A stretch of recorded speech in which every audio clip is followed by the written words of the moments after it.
तो फिल्म की शुरुआत होती है एक बहुत ही शातिर चोर मॉरिस को दिखाते हुए। ये हमेशा बैंक लूटता था और हर बार ही जेल से भाग जाया करता था।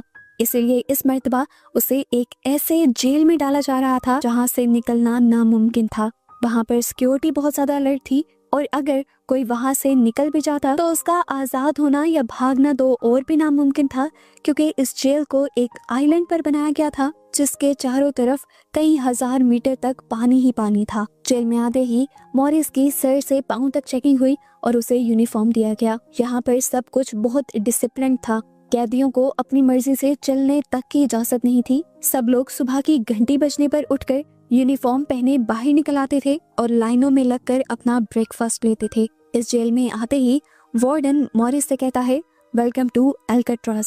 अल्काट्राज इस जेल का नाम था। खाने के टेबल पर लिटमस नाम का एक आदमी मॉरिस से उसका खाना मांगता है। मॉरिस उसे अपना खाना दे भी देता है, लेकिन वो नोटिस करता है कि आदमी टेबल के नीचे कुछ कर रहा था। मॉरिस को देखने पर पता चलता है कि उसने चुपके से यहाँ एक चूहा पाला हुआ था जिसे वो खाना देता था। थोड़ी देर बाद मॉरिस को यहाँ पर बुलाता है उसका वार्डन, जो उसे बताता है, मैंने तुम्हारी कई कहानियां सुनी हैं। तुम हर जेल को तोड़कर भाग गए हो, लेकिन इस जेल को तोड़कर भाग नहीं सकते, क्योंकि यहाँ की जितनी टाइट सिक्योरिटी है उसे चकमा देकर अगर तुम यहाँ से निकल भी गए तो चारों तरफ पानी के अलावा तुम्हें और कुछ मिलेगा भी नहीं। इन्हीं बातों के दौरान मॉरिस चुपके से वार्डन का नेल कटर चुरा लेता है।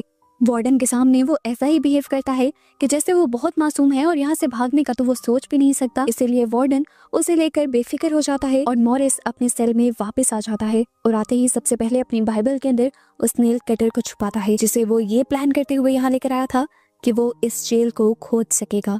अगली सुबह ये सारे कैदी जब नहा रहे होते हैं तो वुल्फ नाम का कैदी दोबारा मॉरिस को तंग करता है, जो पहले भी कई मर्तबा उसे तंग कर चुका था। मॉरिस ने पहले तो शराफत ही दिखाई थी, लेकिन अब वो उसे अपना असल दिखाता है और उसकी खूब पिटाई करता है, जिसकी वजह से बेचारा वुल्फ तो सहम कर रह जाता है। उल्टा सारे मॉरिस से और भी ज्यादा डरने लगते हैं, क्योंकि अब तक वुल्फ से सारे डरते आए थे और क्योंकि वुल्फ को ही उसने मार दिया था तो इसका साफ मतलब था कि वुल्फ से तो कहीं ज्यादा ताकतवर है वो। मॉरिस को जेल की लाइब्रेरी के अंदर काम दिया जाता है, जहाँ पर वो मिलता है इंग्लिश नाम के एक आदमी से जो 40 साल का था और पिछले 20 साल से इसी जेल के अंदर था, यानी उसने अपनी आधी जिंदगी इसी जेल में गुजार दी थी। काम खत्म होने के बाद मॉरिस एक और कैदी से मिलता है जिसे पेंटिंग करना बहुत पसंद था। वो अपने ही पेंटिंग बना रहा था और उसने अपनी शर्ट के ऊपर एक फूल बनाया था। मॉरिस पूछता है, तुम्हारी शर्ट पर तो कोई फूल नहीं। तो पेंटर बताता है कि ये फूल मेरी खुशियों को जाहिर कर रहा है जो मेरे दिल के अंदर है। उसके बाद मॉरिस इंग्लिश के पास जाता है। वो इंग्लिश से पूछता है, क्या हम इस जेल से भाग सकते हैं? क्या आप मेरी इसमें मदद करेंगे? ये बात सुनकर इंग्लिश हंसने लग जाता है, ऐसे जैसे उसका मजाक उड़ा रहा हो, और कहता है कि ये जेल नहीं है, कब्र है, और यहाँ से निकलने के लिए हमें पहले मरना ही पड़ेगा। वो उसे समझाता है कि मान लो अगर तुम इस जेल की बड़ी दीवारों को पार कर लो और यहाँ के सारे सिक्योरिटी कैमरास और रेंजर्स को भी चकमा दे दो, तो भी भागकर कहाँ जाओगे? उस ठंडे बर्फीले पानी में जिसमें जाते ही तुम्हारी मौत हो जाएगी। बेहतर यही है कि चुपचाप इस जेल में जिंदगी गुजारो, कम से कम यहाँ पर तुम जिंदा तो होगे। खैर, अगले सीन में मॉरिस को बताया जाता है कि उसे अब लाइब्रेरी के बजाय कारपेंटर शॉप में जॉब मिल रही थी और हर घंटे के उसे 50 सेंट भी दिए जाने थे। पैसों के लिए नहीं, मॉरिस ये सोचकर हाँ कह देता है कि वहाँ जरूर उसे ऐसी चीजें मिल जाएंगी जो जेल से भागने में उसकी मदद करेंगी। मॉरिस ने यहाँ पर हर एतबार वाले आदमी का पता चला लिया था और उसे लिटमस भी एतबार वाला लगा था।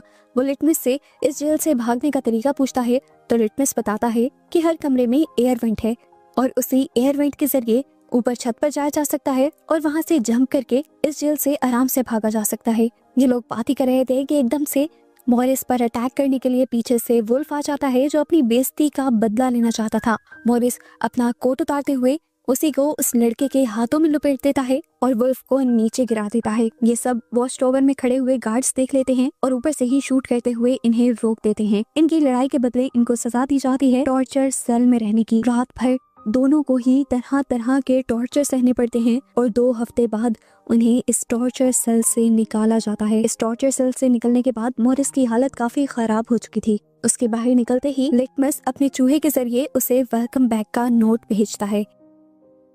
इसी दिन मॉरिस के साथ वाले सेल के अंदर चार्ली नाम का एक नया कैदी आता है, जो भी जल्द ही मॉरिस का दोस्त बन जाता है। मॉरिस देखते ही देखते यहाँ अपना ग्रुप बना लेता है, जिन सबको वो ये सीक्रेट बता चुका था कि वो जल्द ही इस जेल से भाग जाएगा। इन लोगों की गैर मौजूदगी के अंदर इन सभी के सेल को वार्डन जाकर चेक करता है और जब वो पेंटर के सेल के अंदर जाता है तो देखता है कि पेंटर और भी ज्यादा अच्छी पेंटिंग्स करने लगा था। पता नहीं क्यों, पर उसे इस बात का गुस्सा आ जाता है और वो उस पेंटर की सारी पेंटिंग्स जलाने के साथ साथ उसे कभी ना पेंटिंग करने का ऑर्डर दे देता है। पेंटिंग के बजाय अब उसे कारपेंटर सेल में काम करना था। पेंटर, जिसकी सारी खुशी ही अपनी पेंटिंग्स थी, वार्डन के इस फैसले से पूरी तरह टूट गया था। इसी गुस्से में उसने अपनी 3 वो उंगलियां ही काट ली जिससे वो पेंटिंग किया करता था। इस पेंटर की कटी हुई उंगलियां देखकर मॉरिस पूरी तरह टूट जाता है और उसकी उंगलियां उठाकर गार्ड को देता है और कहता है जाकर अपने वार्डन को दे दो। ये देखकर वो खुश हो जाएगा। मॉरिस बेशक एक चोर था लेकिन दिल का अच्छा था। उस पेंटर के लिए उसे दुख हो रहा था।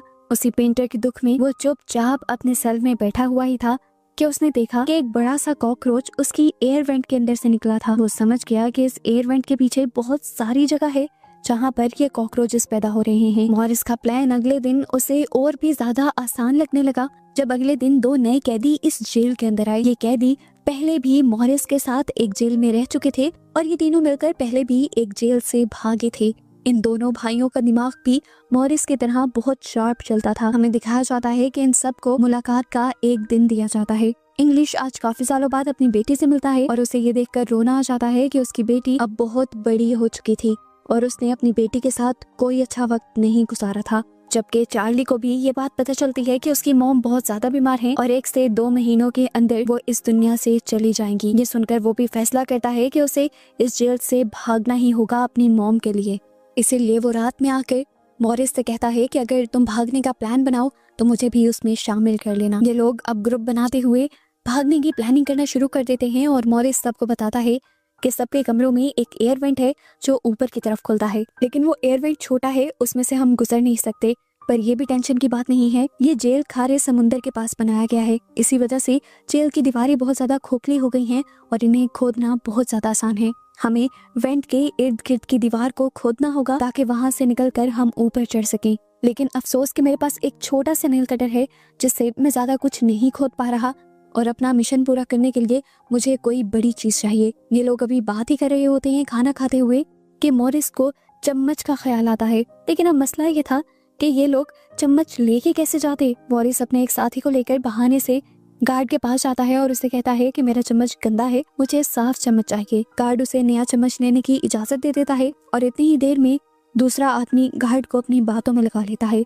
मॉरिस एक के बजाय 2 चम्मच उठा लेता है और एक को अपनी पॉकेट में डाल लेता है। अब मसला एक और भी था। रात में जब मॉरिस वेंट के अंदर जाता है ये देखने के लिए कि यहाँ से भागना कैसे है, तब उसके सेल को खाली देखकर गार्ड्स शक में आ जाते और इसका हल दूसरा भाई देता है कि हम यहाँ की बार्बर शॉप से कुछ बाल चुरा लाएंगे और कागज के डमी बनाते हुए उनके सरों पर बाल लगा देंगे, जिससे बाहर से चेक करते हुए वार्डन्स को यही लगे कि हम लोग अंदर लेटे हुए हैं। मॉरिस कहता है ये सब तो ठीक है, वेंट को पार करके फर्ज करो हम निकल भी गए तो मसला तो पानी का है, पानी को कैसे पार करेंगे। मॉरिस जॉन से कहता है कि तुम लॉन्ड्री डिपार्टमेंट में काम करते हो, वहाँ पर तुम्हें बहुत सारे रेनकोट्स मिलेंगे, तुम उन रेनकोट्स को चुरा लेना, वो पैराशूट के होते हैं, उनके अंदर हवा भरते हुए हम उन्हें बोट की तरह इस्तेमाल करेंगे। चार्ली मॉरिस से कहता है मुझे भी तो कोई काम दो ना। मॉरिस कहता है कि जब मैं वेंटिलेशन के अंदर जाऊंगा तो तुमने ख्याल रखना है, जैसे ही कोई वार्डन आने लगे तो तुमने मुझे सिग्नल देना है। अब मॉरिस खुदाई शुरू कर देता है, लेकिन मॉरिस को इस खुदाई के दौरान वेल्डिंग करने के लिए भी कुछ चाहिए था। मॉरिस लिटमस के पास जाता है और कहता है आपके पास जितनी भी माचिसें हैं आप प्लीज वो मुझे दे दें, इसके बदले मैं रोज अपने हिस्से का खाना आपके चूहे को दिया करूंगा। लिटमस, जिसे चूहा बहुत ज्यादा प्यारा था, चूहे के लिए वो मॉरिस की बात मान जाता है। इस माचिस को जलाकर वो चम्मच और नेल कटर की मदद से एक नोकीला औजार भी बना लेता है, जिससे अब उसका खुदाई का काम और भी ज्यादा आसान और तेज हो गया था। इस दौरान चार्ली उसका पहरा दे रहा था, लेकिन अचानक से उसकी आंख लग जाती है और तभी वार्डन चेकिंग के लिए आ जाता है।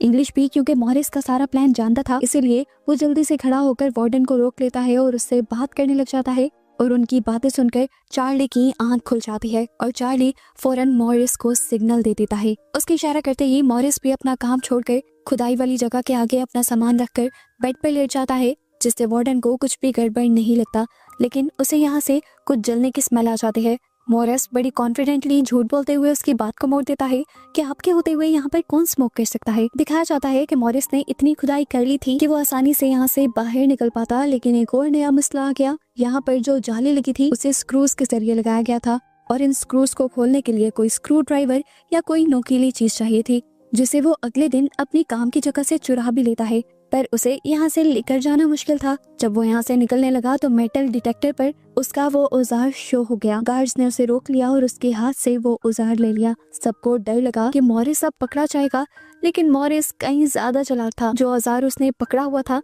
वो तो उसे बैकअप के लिए लेकर आया था ताकि गार्ड्स को डिस्ट्रैक्ट कर सके, क्योंकि असली औजार तो उसने अपने जूतों में छुपाया हुआ था। इस मेटल के औजार से वो रात होते ही उस जाली को काट लेता है और वेंट के अंदर जाने का अपना रास्ता खोल लेता है। लेकिन अब मसला था, अगर वो वेंट के अंदर जाता तो वार्डन को ये सेल खाली मिलता और वार्डन को उनके प्लान का पता चल जाता। अंदर जाने से पहले इन्हें एक डमी सर चाहिए था, जिसके लिए पहले ये लाइब्रेरी से किताबें चुराते हैं, उन्हें गीला कर करके एक नकली सर तैयार करते हैं और उसके बाद पेंटर के पेंट चुरा कर उस डमी सर को पेंट कर देते हैं और फिर ग्लू के जरिए वो बाल जो ये लोग बार्बर की शॉप से चुरा कर लाए थे उसे सर पर लगा देते हैं।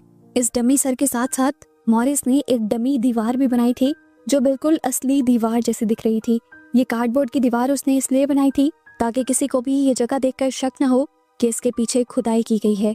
आखिर सारी तैयारी पूरी होने के बाद रात में मॉरिस डमी सर को अपनी जगह पर रखते हुए उस वेंट के अंदर चला जाता है। वेंट के अंदर जाने पर उसे बहुत सारे पाइप दिखे थे जिनके ऊपर चढ़ते हुए वो सेकंड फ्लोर तक पहुंच गया था, लेकिन अभी भी बाहर जाने की जगह पर कुछ ग्रिल्स लगी थी जिन्हें तोड़ना और उन तक पहुंचना नामुमकिन था। नीचे दिखाया जाता है कि वार्डन की भी चेकिंग की बारी आ गई थी। वो जब करीब से गुजरने ही वाला होता है तो चार्ली मॉरिस को बहुत सारे सिग्नल्स भेजता है, पर ना जाने मॉरिस को उन सिग्नल्स का पता चला था या नहीं। वार्डन जब मॉरिस के रूम के बाहर से गुजरते हैं तो उन्हें मॉरिस के बालों पर शक हो जाता है और जैसे ही वो मॉरिस के बालों पर हाथ लगाते हैं तो मॉरिस बोल उठता है, क्या बात है सर, आज तो आपको मेरे बाल बहुत अच्छे लग रहे हैं। चार्ली की सांस में सांस आई थी कि मॉरिस टाइम पर यहाँ आकर लेट गया था। खैर अगले दिन मॉरिस ग्रुप में खुशखबरी देता है कि मुझे यहाँ से बाहर जाने का रास्ता तो मिल गया है, लेकिन उस रास्ते को ग्रिल्स से बंद किया गया है। मैं अकेला उस तक पहुँच नहीं सकता। उन ग्रिल्स तक पहुँचने के लिए मुझे एक और साथी की जरूरत है। जॉन बताता है कि मैंने भी अपना वेंट पूरी तरह खोद लिया है। रात को मैं भी वहाँ आ जाऊंगा और दोनों मिलकर उस जाल को देख लेंगे। रात होते ही प्लान के मुताबिक ये दोनों अपनी वेंट से होते हुए उस रास्ते के पास आ जाते हैं और इन्हें पता चलता है कि वो ग्रिल सिर्फ रखी नहीं गई थी, उनको वहाँ पर वेल्ड किया गया था और तोड़ना बिल्कुल भी आसान नहीं था। इसको तोड़ने के लिए उन्हें एक चेन सॉ की जरूरत पड़ती। अगले दिन म्यूजिक क्लास में मॉरिस की नजर एक छोटे से पंखे के ऊपर पड़ती है, जिसे देखकर फौरन उसे आइडिया आता है कि वो इस पंखे के जरिए चेन सॉ बना सकता है। इसीलिए वो चार्ली से कहता है कि तुम इस पंखे को अपने म्यूजिक बॉक्स में छुपा लेना। गार्ड्स के चेक करने पर भी उन्हें इंस्ट्रूमेंट बॉक्स के अंदर कुछ नजर नहीं आता और ऐसे काम करने के लिए मॉरिस के हाथ एक और हथियार लग जाता है। पंखे को ड्रिल मशीन में बदलने के बाद मॉरिस और जॉन दोनों मिलकर उस रॉड को काटने के लिए जाते हैं। जॉन मॉरिस को अपने कंधे पर बिठाता है और मॉरिस उस रॉड को काटता है। चेनसॉ की आवाज सुनकर गार्ड्स को भी शक होता है। वो भी ऊपर जाते हैं चेक करने के लिए और इतने में ही ड्रिल मशीन की आवाज बंद हो जाती है, क्योंकि मॉरिस एक पाइप काटने में कामयाब हो गया था और बस उसी के जरिए ये लोग यहाँ से निकल सकते थे। आवाज के बंद होने की वजह से गार्ड भी चेकिंग को नजरअंदाज करते हुए आगे चला जाता है। अगले दिन वो खुश होकर सब लोगों को खाने के टेबल पर बताते हैं कि उन्होंने सारे रास्ते साफ कर लिए थे। अब उनको इस जेल में कोई भी रोककर नहीं रख सकता था। जॉन के भाई से वो पूछता है, तुम पैराशूट के रेनकोट्स लाए हो? वो कहता है, हाँ सब तैयार है। और ये लोग अब यहाँ से भागने का प्लान बना लेते हैं। खैर अब सब लोग अपने अपने जेल में वापस आ जाते हैं और इंग्लिश जब सब लोगों को किताबें बांटने आता है तो मॉरिस इंग्लिश से कहता है, मैं आज आखिरी मर्तबा तुमसे हाथ मिलाना चाहता हूँ। इंग्लिश ने हाथ तो मिलाया था, लेकिन वो काफी हैरान था कि आखिर मॉरिस ने ऐसा क्या किया, क्या प्लान बनाया जिसकी वजह से वो यहाँ से बाहर निकल जाएगा। वो इस टाइम जेलस लग रहा था। खैर वो यहाँ से चला जाता है और कुछ देर बाद वार्डन मॉरिस के सेल की चेकिंग करने के लिए आ जाता है, ऐसे जैसे किसी ने उनको खबर दे दी थी कि मॉरिस यहाँ से भागने वाला है। वो यहाँ की एक एक चीज की तलाशी लेते हैं, उस जगह को भी देखते हैं जहाँ से मॉरिस ने खुदाई की थी, लेकिन उन्हें यहाँ पर कुछ भी नहीं मिलता क्योंकि मॉरिस ने सारे सबूत पहले ही छुपा दिए थे। उस सुरंग के आगे भी नकली कार्डबोर्ड लगाया हुआ था, जिसकी वजह से इनको जरा सा भी शक नहीं हुआ। वार्डन ने कहा, खबर तो सच्ची थी, एक काम करना, सुबह होते ही मॉरिस का सेल चेंज कर देना। लेकिन सुबह होने की नौबत कहाँ आने वाली थी। आज रात सभी ने रात के ठीक 2 बजे बैंक से निकलकर दूसरे फ्लोर पर मिलने का प्लान बनाया था। प्लान बनाते वक्त तो चार्ली के अंदर काफी हिम्मत थी, वो तैयार भी था, लेकिन जैसे ही वक्त करीब आता गया वो बहुत ज्यादा पैनिक हो गया। मॉरिस और बाकी तीनों लोग तो बैंक के अंदर पहुंच भी गए और काफी देर तक चार्ली का इंतजार करते रहे, पर चार्ली जब नहीं आया तो मजबूरन तीनों को अकेले ही वहां से जाना पड़ा। दिखाया गया कि वो तीनों अपने बनाए प्लान के मुताबिक भाग रहे थे और यहाँ बैठा चार्ली रो रहा था। उसकी आजादी अब उसके हाथ से दूर जा रही थी।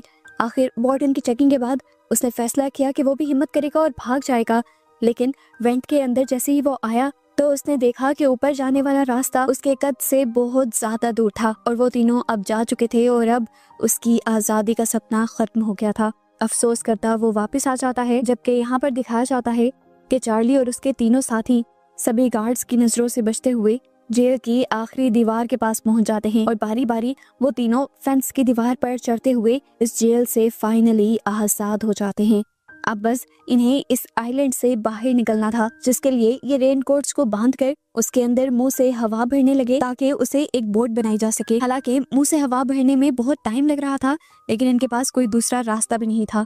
बहुत ज्यादा हिम्मत करने के बाद आखिर इनकी बोट तैयार हो ही गई और ये लोग यहाँ से निकलकर भाग गए। सुबह होती है और गार्ड्स सारे सेल्स की चेकिंग के लिए आते हैं। पहले पहले सब कुछ नॉर्मल लग रहा था, लेकिन जैसे ही वो चार्ली के सेल के पास पहुंचे तो चार्ली ऐसे खड़ा था कि जैसे किसी ने उसकी किडनीज निकाल ली हो। वो दुखी था कि अगर कल थोड़ी सी हिम्मत कर लेता तो यहाँ से चला जाता। उसकी हालत को देखते हुए वार्डन को भी उसके ऊपर शक होता है, लेकिन वो उसे इग्नोर करते हुए आगे मॉरिस के सेल की तरफ बढ़ता है और उससे पूछता है क्या मॉरिस अभी तक सो रहा है। चार्ली अभी भी कोई जवाब नहीं देता और गार्ड को गड़बड़ी महसूस होती है। जैसे ही वो दरवाजा खोलकर अंदर जाती हैं तो वहाँ पर बस उन्हें मॉरिस की डमी मिलती है और इन्हें ये बात मालूम हो जाती है कि मॉरिस जेल से भाग चुका है, उनकी आंखों में धूल झोंककर। पूरे जेल के अंदर अलार्म बजते हैं, पूरे जेल में उन्हें ढूंढा जाता है, लेकिन जब ये लोग पूरे जेल में नहीं मिलते तो समुंदर के अंदर भी उन तीनों को तलाश किया जाता है, लेकिन वो तीनों वहाँ पर भी नहीं मिलते। यहाँ का वार्डन, जिसकी नाक बहुत ऊंची थी कि कभी कोई उसकी नजरों से बचकर नहीं गया था, आज उसकी सारी इज्जत मिट्टी में मिल गई थी। अथॉरिटीज उसे बुरा भला कह रही थी कि कैसे 3 कैदी उसकी नजरों से बचकर भाग गए। उसके पास कोई जवाब नहीं था। वो अब अपने आदमियों से कहता है कि सभी न्यूज़पेपर्स में ये बात फैला दो कि जिन तीनों कैदियों ने भागने की कोशिश की थी उन्हें हम लोगों ने पकड़ लिया है। वो समुद्र के ठंडे पानी में मारे गए हैं। जो कुछ भी हो ये बात बाहर नहीं जानी चाहिए कि इस जेल से कोई भाग भी सकता है, नहीं तो हमारी जेल की रेपुटेशन गिर जाएगी। वो अपने लोगों से कहता है वैसे भी मानने वाली बात ही नहीं है कि वो इतने बड़े और ठंडे समुद्र को पार करके यहाँ से निकल जाए। जरूर वो समुद्र के अंदर ही मर गए होंगे और हमें उनकी लाशें नहीं मिल रही। ये सब उसने पता नहीं अपने दिल को या अपने लोगों को बहलाने के लिए कहा था। अंदर ही अंदर वो भी जानता था कि मॉरिस सच में बच निकला होगा। खैर उसकी ये सारी सियासतें भी काम नहीं आती। अथॉरिटीज को उसकी बातों पर यकीन नहीं होता और आखिर में अल्काट्राज को बंद कर दिया जाता है, ये कहते हुए कि इतना खर्चा कर कर इतनी दूर जेल बनाने की जरूरत ही क्या है, जब अल्काट्राज भी एक आम जेल की तरह ही जेल है जहाँ से कैदी भाग सकते हैं। इस तरह अल्काट्राज जेल हमेशा के लिए बंद हो जाती है और उस जेल के बंद होते ही ये सच्ची कहानी पर बनी हुई फिल्म भी यहाँ खत्म हो जाती है।